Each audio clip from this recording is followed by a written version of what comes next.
Thank you for coming today to hear a bit about the creative brain. So I'm hoping today to teach everyone a little bit about creativity and artistic expression in the brain and how that intersects with some of the diseases that we treat here in the Cleveland Clinic. So I'd like to start by telling you a little bit about how the brain works and maybe just show you some art. So this piece has some very basic color, very primal use of color, but it's rather beautiful. I quite like it. And the artist, perhaps surprisingly, is not a human. This piece has a little bit more reality to it. It's clearly a picture of a flower, but again, very strong use of color. And once again, the artist is perhaps a little unexpected, and here she is, I believe it's a female elephant, painting a tree.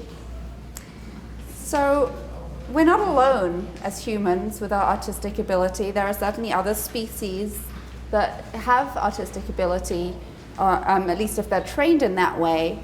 And there's something interesting about the brain that we share with some of these other species. So here are some pictures of brains. And obviously we have a human brain there. I'm going to try and use the pointer without destroying anything. There we go, I did it. So the human brain is different from, say, the dog, in large part because of what we call the frontal lobes, which surprisingly are the frontal parts of the brain, starting about here. But then if we look at the elephant, our artistic sister, you'll see that they have huge frontal lobes. And in fact, the frontal lobes of the elephant are even more convoluted, or even more folded than the frontal lobes of the human. So they have all of these different, what we call Gehry and sulci, which increase the surface area of that part of the brain. And the chimpanzee is sort of a simplified version of a human brain almost. But it's those frontal lobes that I'm going to come back to a few times in this talk, which seem to have particular importance when we're talking about artistry. So dogs, I'm a dog lover. I don't like to leave dogs out or to talk badly about them. Dogs can produce art too. It's just a little bit more basic. So this again is an image of some different brains, and the red regions on these brains are the regions that are the frontal lobes. And what's important to see here is that the more simple animals, if you like, have smaller frontal lobes. Here's a cat. And the more complex animals, and the closer to us evolutionarily, have larger frontal lobes. This is a New World monkey versus an Old World monkey, and here is the human down here with a much greater devotion of brain space, if you will, to frontal lobes. Something that we seem to need our frontal lobes for is self-awareness, so being aware of who we are and what's going on with us. And a rather fun way of testing self-awareness is, and those of us with babies can practice this at home, putting a post-it note on their head or putting a little smudge of lipstick on their forehead. And until babies are 5 or 6 months old, they won't respond in any way to that. They don't really care. But once they reach that developmental stage, they suddenly start to touch it and try and get rid of it, which is something else that you'll see with chimps. This is a chimp who's been decorated in some way and then shown themselves in the mirror. And this is an elephant, and of course with an elephant you have to put a larger sign. So the elephant will use its trunk to try to wipe away what it's not used to seeing on its face. What's a rather fun thing is if you have a cat at home or a dog and you put them in front of a mirror, some cats, and there's some great YouTube videos of tigers and lions doing this, will try to attack their reflection. So they're not really aware that it's them, whereas humans and some of these other higher animals are quite aware that it's them in the mirror. And that suggests that they maybe have some self-awareness. We're actually going to do questions right at the end today.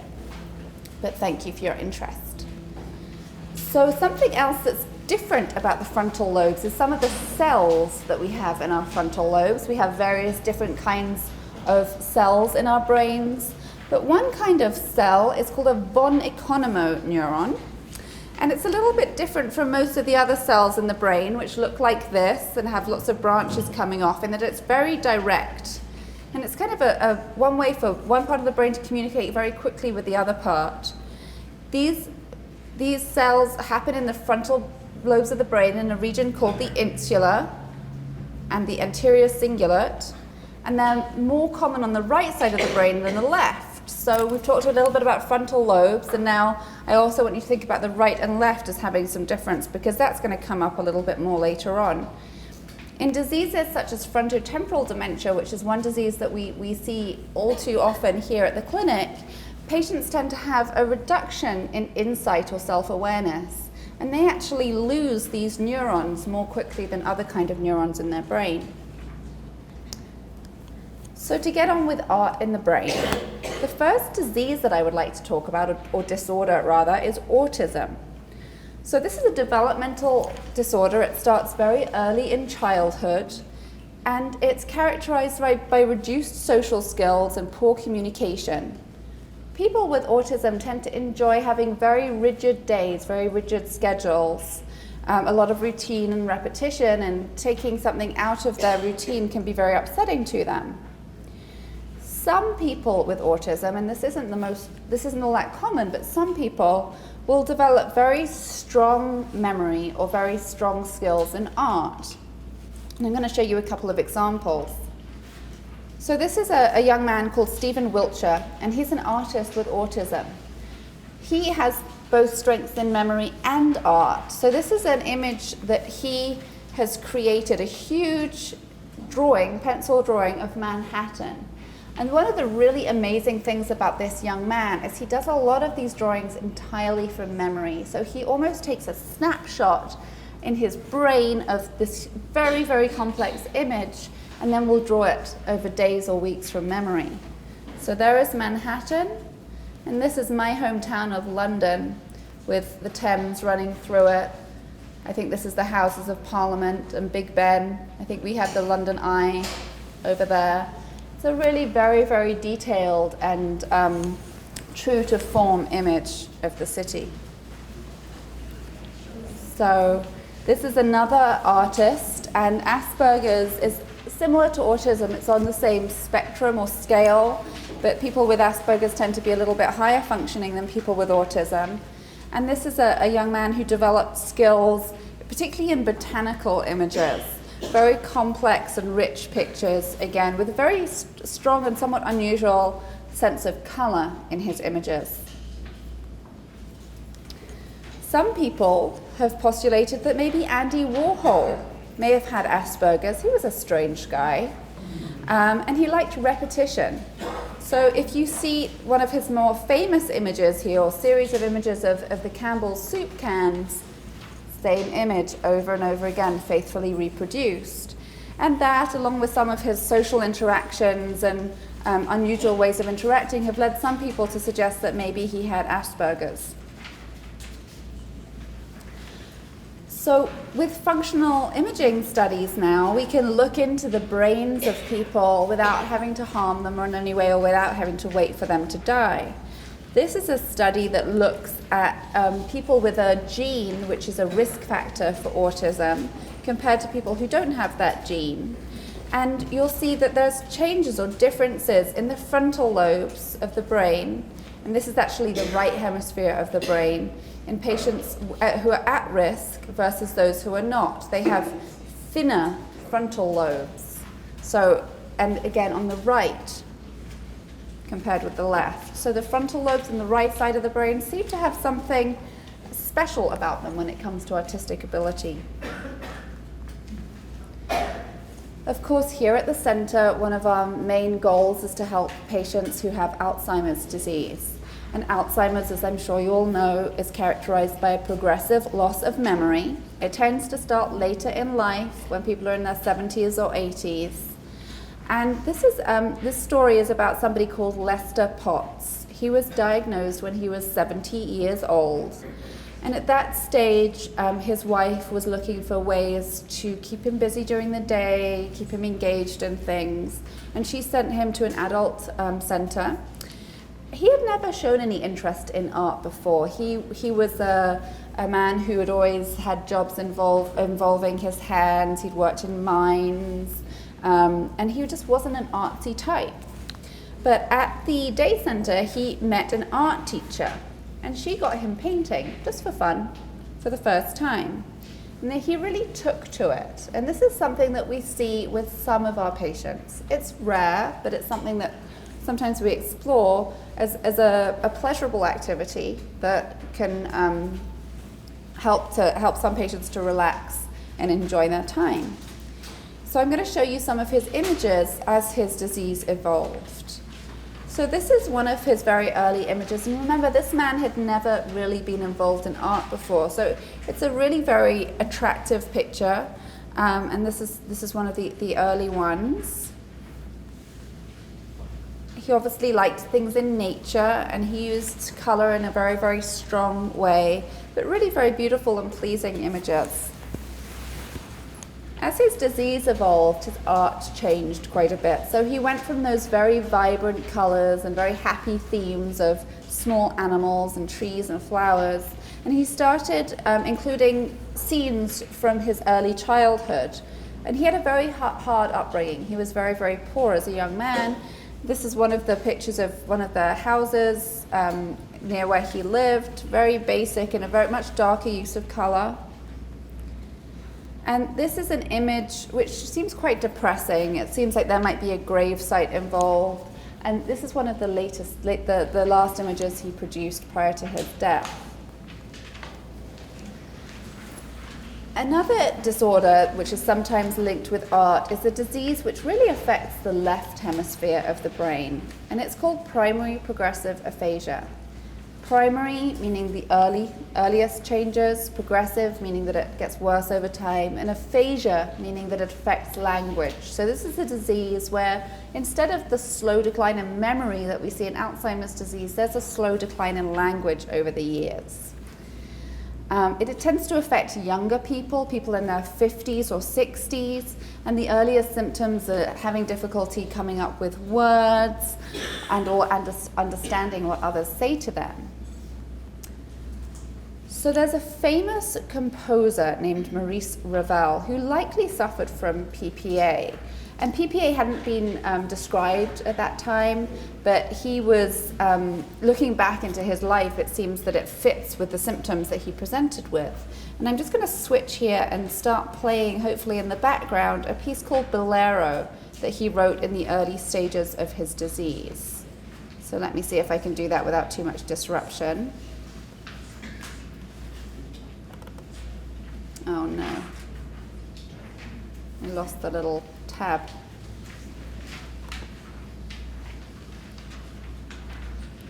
Okay, now I've lost my whole talk. Is David around? Oh, here we go. It's okay. Susan, it's okay. Thank you, though. This new Windows is too complicated for me, apparently. Now I feel really old.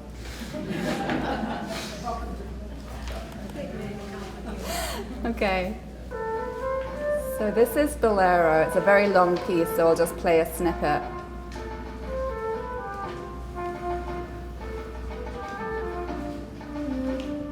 Is it familiar to a lot of people? So it's a complex piece and it's long. Maybe we'll play some more when we're done on the way out.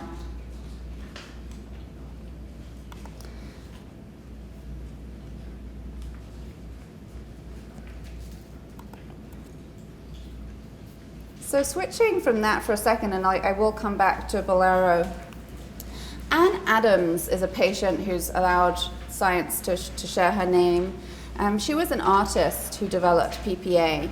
But prior to being an artist, she had always been an academic biologist. She was a scientist. She chose to give up her work, which was quite successful, and turn to art when she turned 46 years old. This is one of her early works, and this was before she showed any symptoms of her disease. So very complex, very realistic.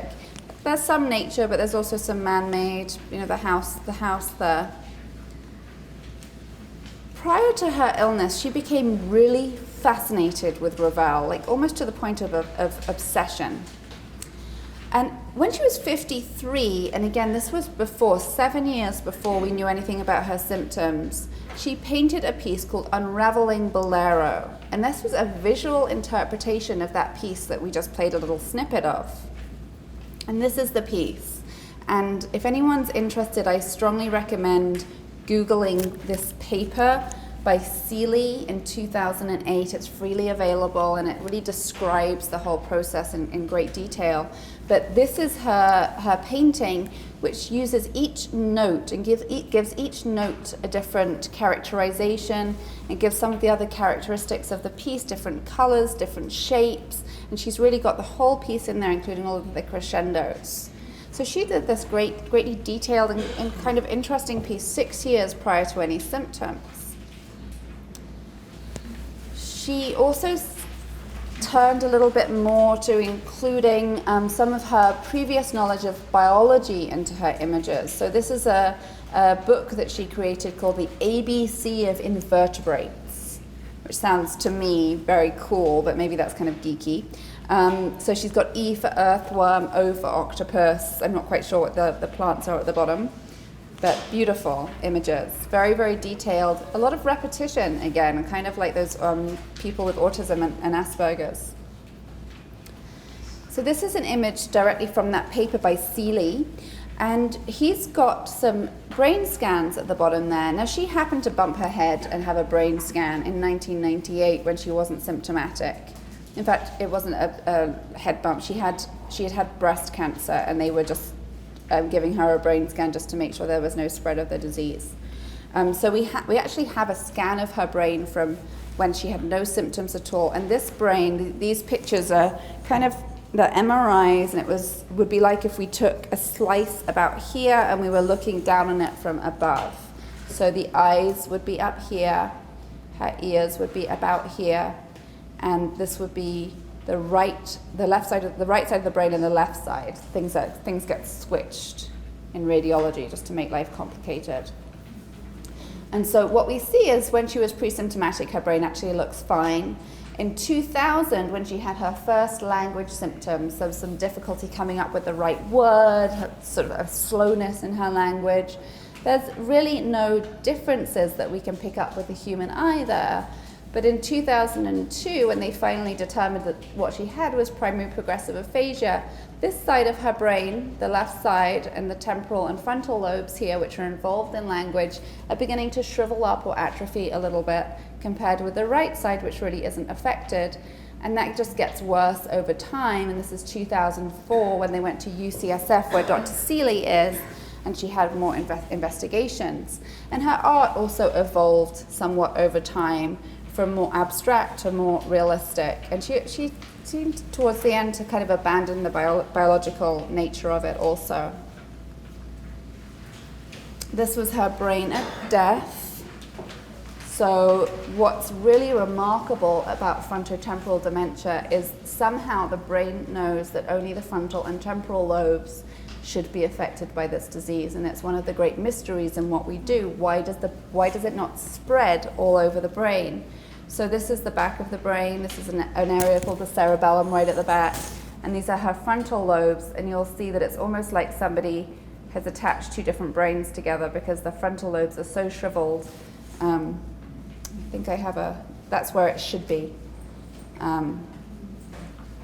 So it's a remarkable disease and really horrible for anyone going through it or their families. So moving on to a different disorder and a different artist now. We've spoken a lot about the frontal lobes, and we've spoken about the left and the right side of the brain. So this time we're talking about the right side of the brain, but the parietal lobe. So that's a little bit further back, kind of a little bit behind your ear. So an artist called Anton, and excuse me, I'm going to butcher the name, Radashite, had a stroke in 1967 in his right parietal lobe, and he developed a fascinating syndrome called left hemispatial neglect. Hemi, half, spatial, space, and neglect, you're ignoring it. So this is a clock drawn by someone with left hemispatial neglect. So they're just asked, draw a clock for me. They'll draw the circle, It's an automatic movement, right? None of us had to think about drawing a circle, but then all of the numbers get squished into the right side. The left side just doesn't exist for these people. It's really interesting. They might, if they're a man and they're shaving, they might shave half of their beard.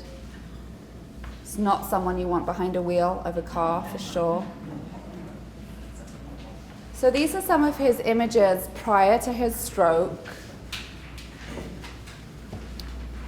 And then after the stroke, which might have looked like this. So this, again, same kind of area of the brain. We're looking down from above. Eyes at the front.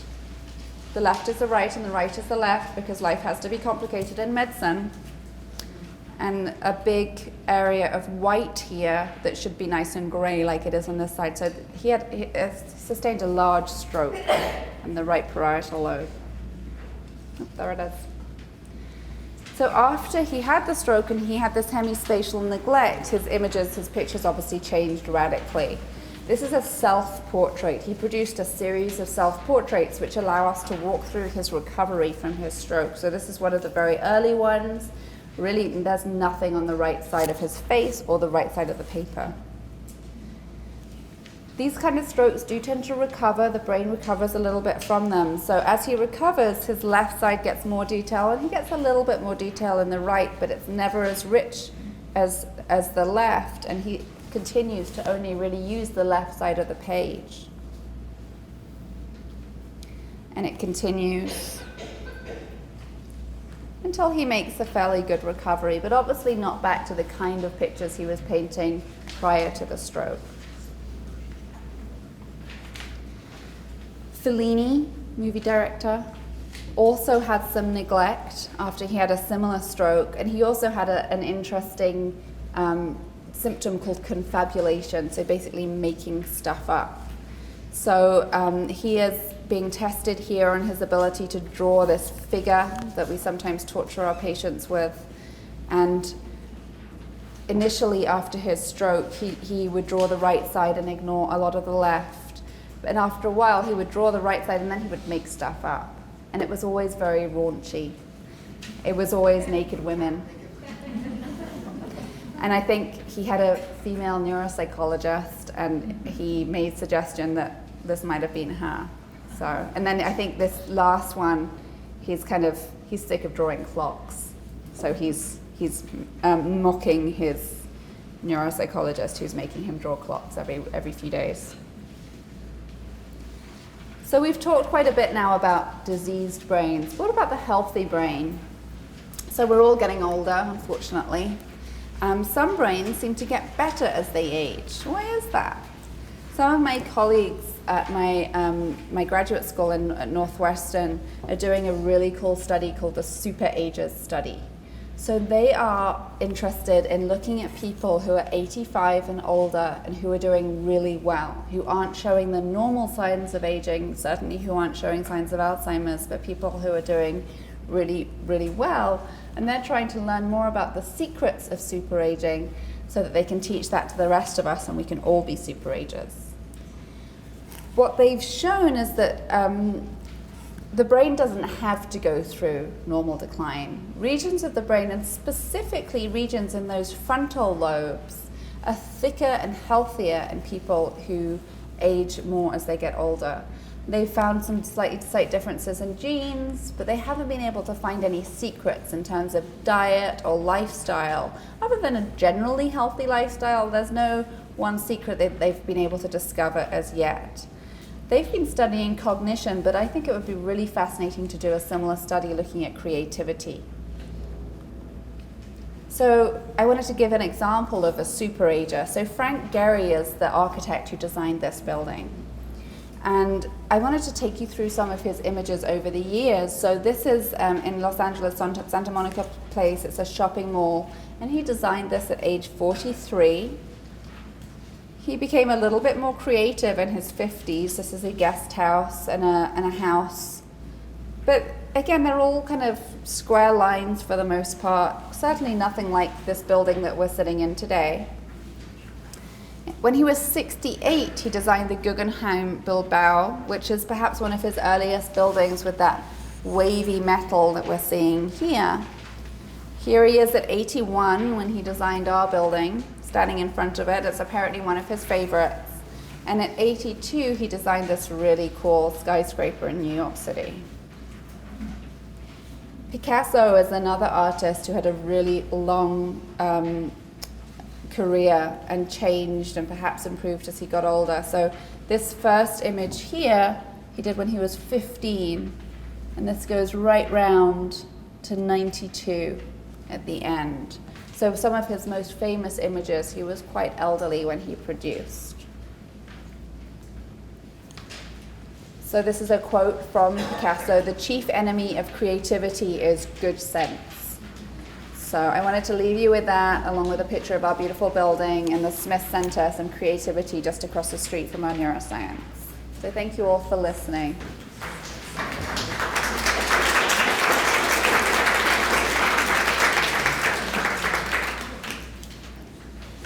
Sure, if there are some questions, sure. Hi. Hi. You said that the dog and the cat don't recognize themselves in the mirror, but they tend to use mirrors as tools. They'll use a mirror to reflect you and respond to you as if they saw you. And they can do it both looking directly at you and in the mirror. So it doesn't confuse them. That's true. That's true. And I think that some dogs and cats will look at themselves in the mirror and not respond in a hostile way. So I'm not sure what the difference is. Yeah. But certainly for the most part. And do Google lions in mirrors when you get home, because it's fabulous. Some of them really attack them, but I agree, some of them will use it to look for something, a toy or something. So it's like spatially they get it.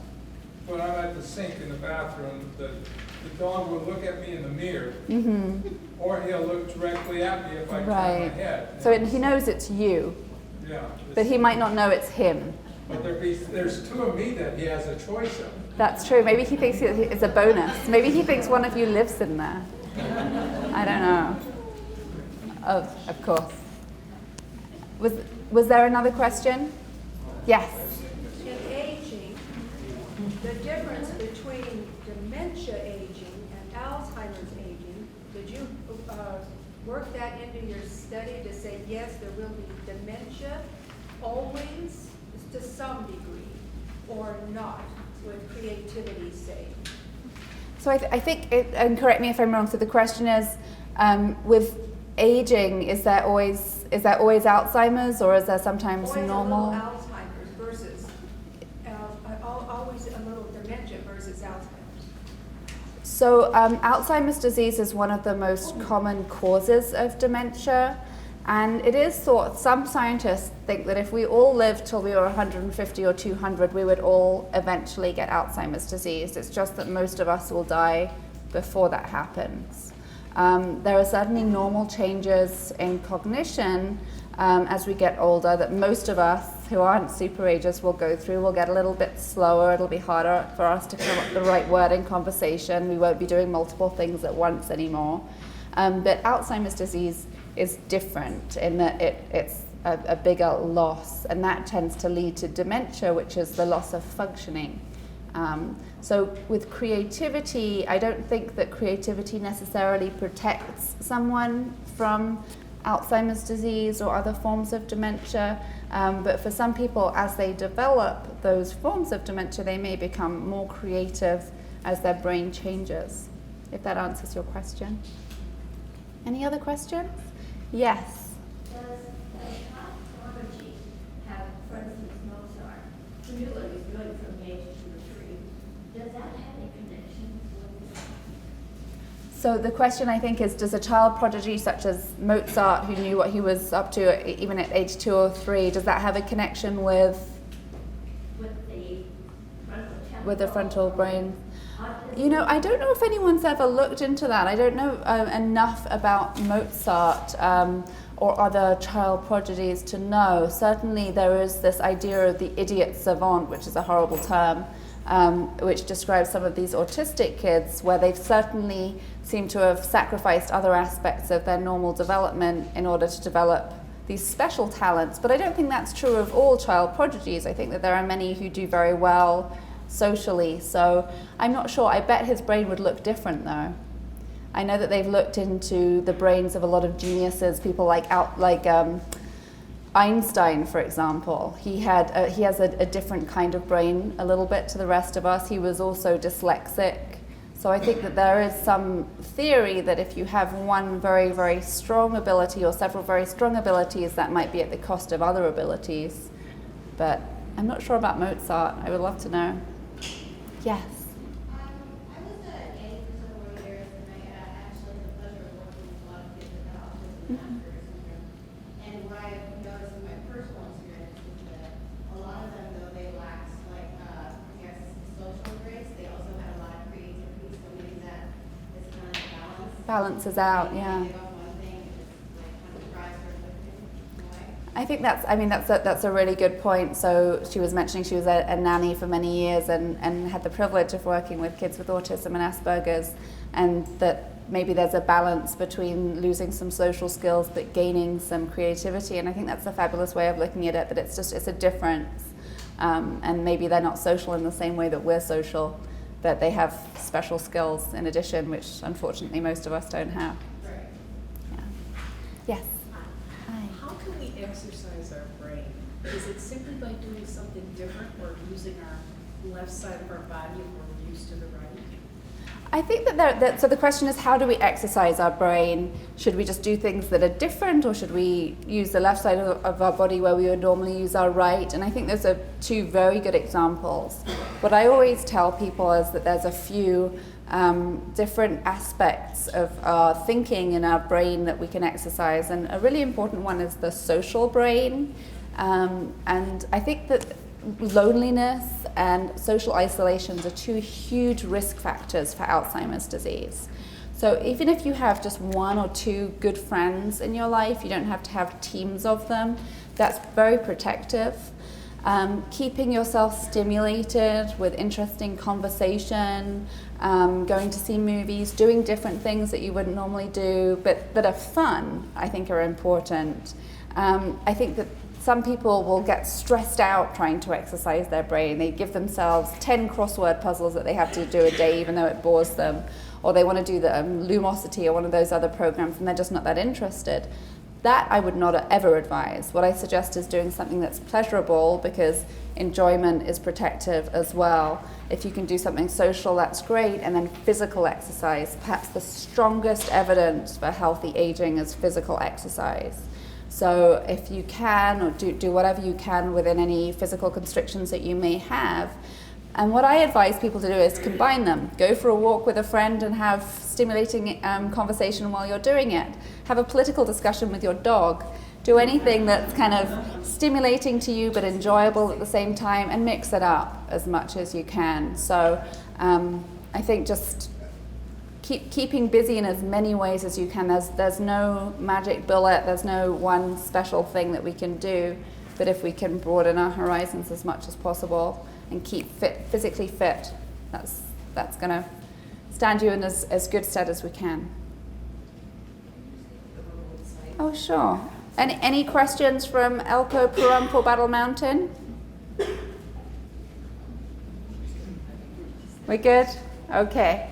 Well, thank you so much for listening. I really appreciate it. It's very nice to see everyone today.